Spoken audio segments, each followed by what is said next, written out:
Allez, encore une interview de Fernando. Le calendrier 2024. Je pense que nous devons voyager plus efficacement. Nous devons passer le bon temps aux beaux endroits. Je pense que chacun d'entre nous est différent. Dans mon cas, pour ce calendrier, je vais essayer de passer moins de temps en ville pour les sorties en avion. Donc le Japon, l'Australie, la Chine. J'essaierai de lutter contre le décalage horaire d'une manière différente. Je n'irai pas super tôt dans ce pays parce que ça accumule les jours loin de chez moi. Et l'énergie et les batteries continuent de se vider tout au long de la saison. Il est donc important de voyager plus efficacement, mais les pilotes doivent aussi redoubler d'efforts pour rester en forme et affûtés. Je pense que le deuxième élément sera la nourriture. Je pense que la routine alimentaire permettra de garder l'énergie plus longtemps. Si vous contrôlez ça, ce sont deux choses que j'essaierai de gérer cette année avec un long calendrier.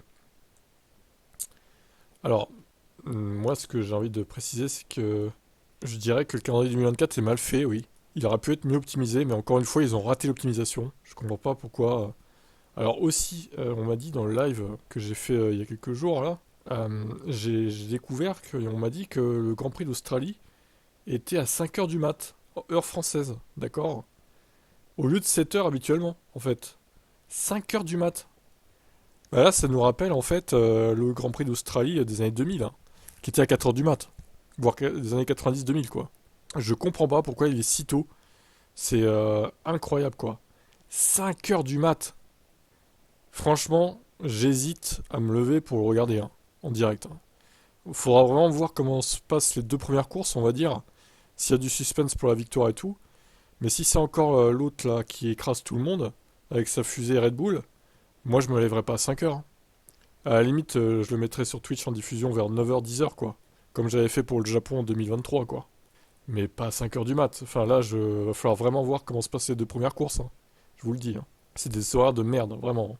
Bon, après, il nous décrit voilà, ce qu'il veut faire pour optimiser le décalage horaire. Toujours intéressant du point de vue d'un pilote, on va dire, d'avoir ces petites astuces. Et surtout que lui, il commence à être âgé, donc je pense qu'un pilote de 42 ans ressent plus le décalage horaire qu'un pilote d'une vingtaine d'années, quoi. C'est évident, il a moins de temps de récupération pour un jeune pilote, hein, clairement. Mais c'est normal, hein, c'est l'âge hein, aussi, voilà. Il peut pas lutter contre l'âge, hein, Fernando.